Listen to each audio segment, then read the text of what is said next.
Hey everybody, welcome back to Chasing the God Shot. Today we have Chahan with us. Chahan, thank you for being here. Really appreciate it. Thank you for inviting me. Hi, Buba. Cool. Awesome. So dive into the questions. What do you do in the coffee industry? Well, I'm actually a coffee scientist, so one might think that I'm not really in the industry, but when you look closer, that's not really true.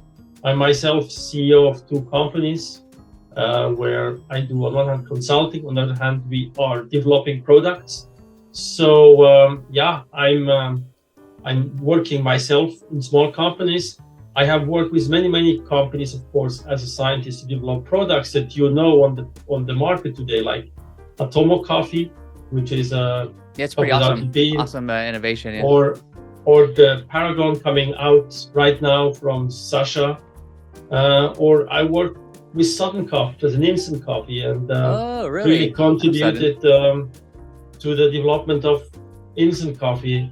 And as a group, we work a lot on developing roasters, grinders, coffee machines. So I'm not myself industry player in a traditional sense, but as a scientist and together with, of course, the group, we are a group, of course, I'm not alone.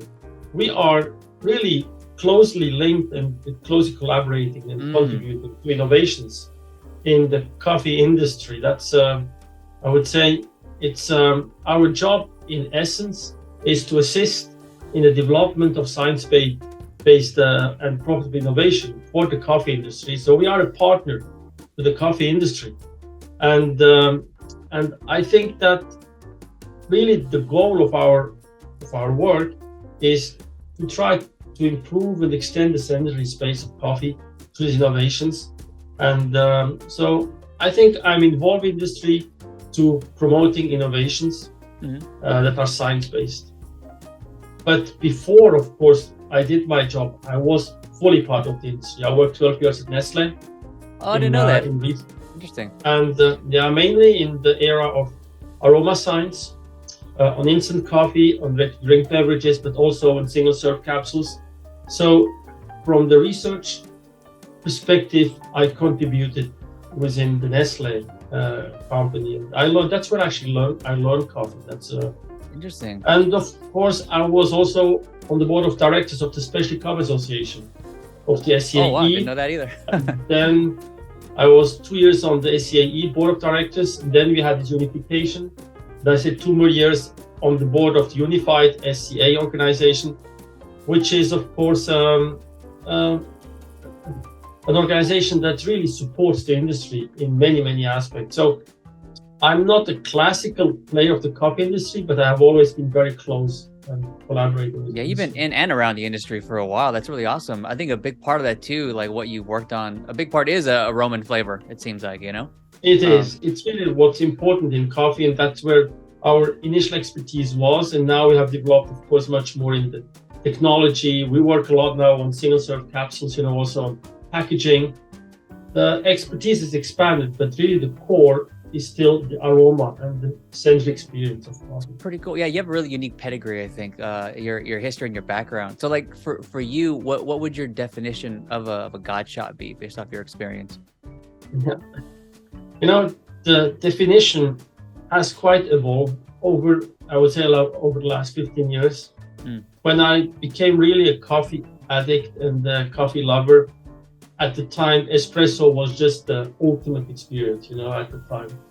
And I would say at the time, I consider myself as a traditionalist, as a traditional espresso drinker. I liked an espresso which was rather dark, a little bit darker, which has a little bit roasty note. I still like the roasty note. I'm still not a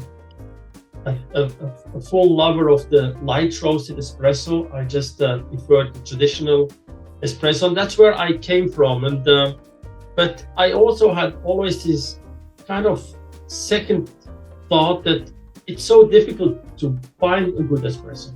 Yeah, was a lot of disappointment, and myself, I didn't feel like that I was skilled enough to consistently make a good espresso. And so I loved it, but at the same time, I also wondered why there's so little good espresso. And something like 10 or 15 years ago, when the filter coffee, the hand brewed, freshly roasted, freshly ground filter coffee came, I realized that it's just much more enjoyable. Today, I would consider myself a filter coffee, hand brewed filter coffee drinker. That's what I enjoy consistently, which I'm also much better at to do consistently good. A little more forgiving. And I realize a lot of people have moved from filter to from espresso to filter, and also you see the value and the role of brewing. You know, filter brewing competition on the World Championship has really increased over the years. Today, I would say my favorite coffee is a clean tasting, filter coffee, which has a little bit like a fruity, flowery note, like a little bit of intense tea. Sometimes I call it intense tea, you know? Yeah. Which has these jasmine, flowery flavors. And so it's kind of it moved a little bit into the tea world. For me, the tea is too weak in general. I look for more intense aromas. So a little bit, a very good filter coffee has more of strengths, but I get a lot of tea kind of aromas in a filter coffee. So I think this is clearly today my favorite coffee. Okay, so do you remember the first experience you had with like a God shot type of experience? Yeah, sure. This is something that I will not forget. But in fact, it wasn't a real good coffee, but it was my first experience of a sensory real satisfaction. When I was a postdoc, I did my PhD in Switzerland, and until then, I would say, a very average coffee drinker, you know. And I went a postdoc as a postdoc to the UCLA in Los Angeles, and with the scientist there, and I was working actually on laser spectroscopy and nanotechnology at the time. Oh wow! Nothing to do with coffee, you know. That's where I worked, and so the team went to a coffee shop on the campus, which was called Kirchhoff Coffee Shop, and there was a very good coffee machine, and I don't know what coffee it was. I just realized for the first time that coffee is a real pleasure to drink. Oh, wow. And it was actually a long cup. It was an espresso machine, but a long cup, and even a little bit with milk. But so today I wouldn't call it like a perfect cup, but it was my real first memory of a God shot, I would say. And, oh wow! Which I just never forget. That's pretty cool. Did that first experience kind of change your career path, your trajectory at all within the coffee or within the coffee world industry? No, that wasn't really a game changer. It was my first time I enjoyed coffee, and from that point on, I paid attention. But I basically stayed for 4 more years in basic research in laser spectroscopy, and then really my entry into coffee was just luck or just, you know, coincidence. I took a job at Nestle. Interesting. I got a job at Nestle, and they asked me in which type of product category I'd like to work. And at Nestle, coffee was by far the most important category. And from a pure scientific perspective, I thought it's the best to work on an important product for Nestle.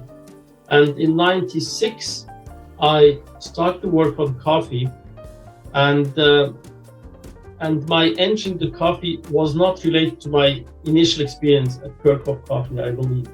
Perhaps at some point, but not necessarily the way I remember. So I started to work on coffee at Nestle, and that's where I started to realize how rich it is, not really only from sensory experience, but the whole agriculture aspect, you know, the whole value chain. It was more the value chain experience on one hand, and the second was the complexity of the science of coffee, how complex it is. So that's how I got hooked into coffee from a research perspective at Nestle in '96, and since then I never left coffee.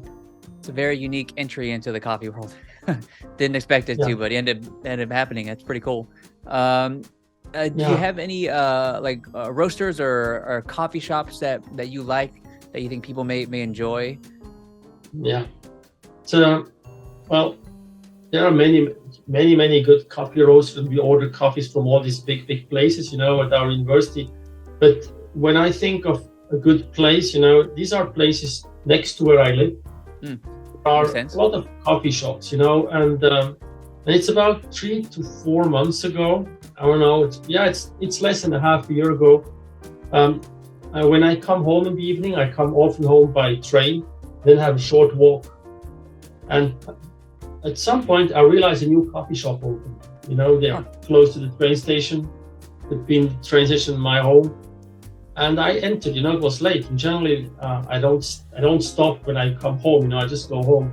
I stopped and asked for espresso because the machine looked nice, the people looked nice, serving, and somehow the atmosphere. And I just had a fantastic coffee experience. It's a shop called Elephant. Elephant? And it's nobody knows really, and I don't think they know. They know that they have the perfect shot, kind of. But now I regularly go. I stay 2 minutes. I ask an espresso. I don't even sit.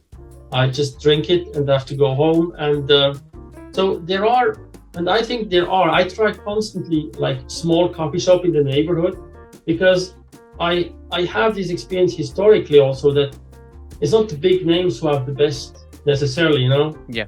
Also in food, I have found that experience that the best salad is not at the best. You have a best salad at the camping restaurant sometimes. I remember I had the best salad so I like to try some insignificant places, that you would not think, but sometimes they just have the perfect coffee.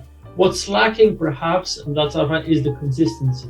There are days where it's just not so good because they are not aware of the effort to be consistent, but they have this care, they have love. And so I think I have very good coffees. Right now it's this shop, but I will constantly try other small places where I find the atmosphere, the people nice, and check out what they do. And there are a lot of people nobody knows, but they do perfect coffee.